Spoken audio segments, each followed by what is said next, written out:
tutaanza kutumia hii kiwanja vizuri.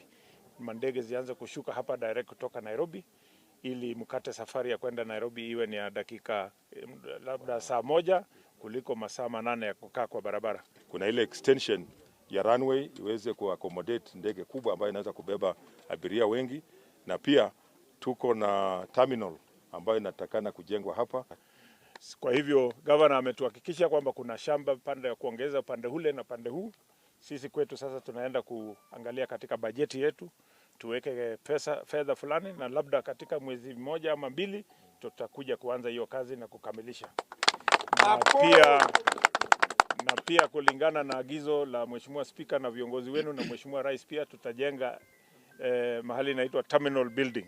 Terminal building ni mahali abiria wanakuja, wanakaguliwa mzigo, wanakaguliwa wenyewe kabla wajaingia ndege na pia wakifika.